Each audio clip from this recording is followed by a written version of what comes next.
Good morning, everyone. Good morning. I'm so happy to be here with you today. I was thinking about how when we meet each other, we're like, oh, how long have you been in Science of Mind? We're like, oh, I came in 2000. We all know Reverend Nancy came in 1970.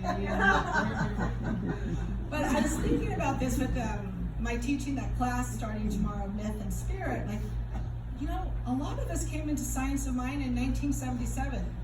May of 1977 to be exact.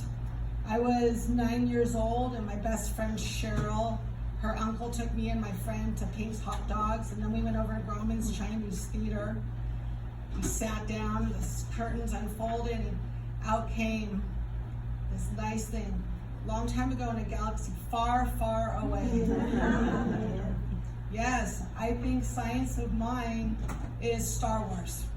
And as we know, in the Myth and Spirit class, we're going to be studying Joseph Campbell. And Joseph Campbell was a huge part of George Lucas and the creation of Star Wars, the hero's journey, this mythology, the symbolism. And so I did a little research yesterday for my talk today, and I watched A New Hope, episode 3.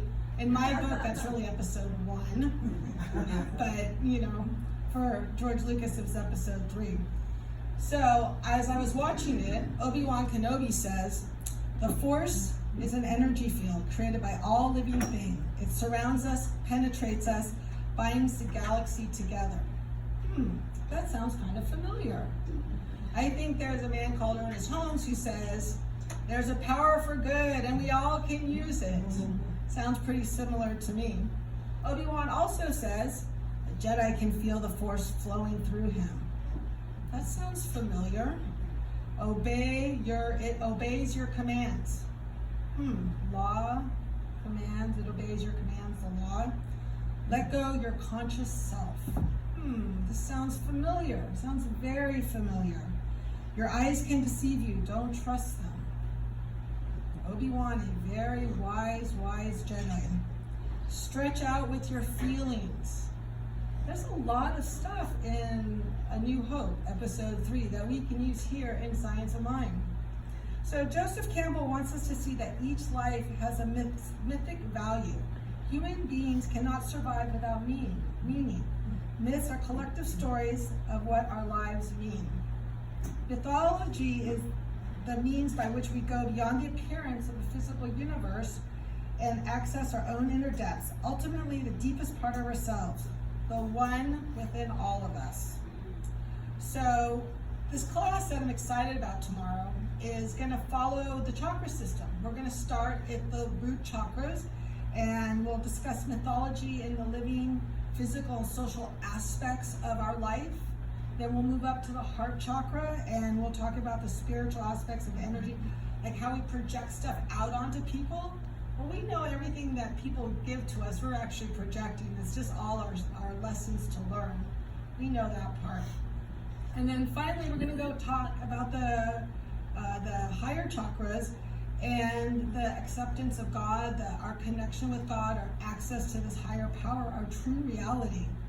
So, and then we're also going to talk about our hero's journey. We all have a journey. We all have our archetypes. Are we the mother, the maiden, the healer, the warrior, the martyr? Oh my goodness, the martyr.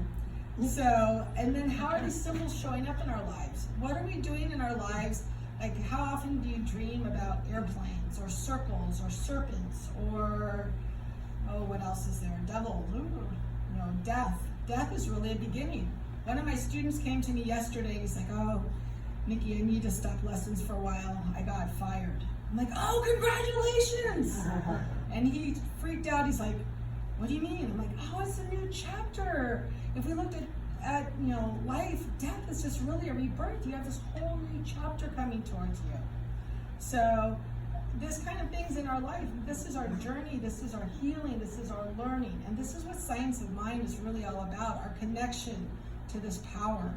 Jean Houston says that myths are more than old tales. They are codes and roads and maps.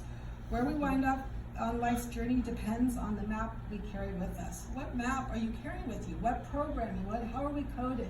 Are we coded to be the martyr? Are we coded to be the hero, the teacher, the preacher, the singer, the wife, the maiden? So You know, there is this power for good, and we all can use it. So as Obi-Wan Kenobi said, as Luke was flying in to destroy the Death Star, remember, the Force is always with you. So it is.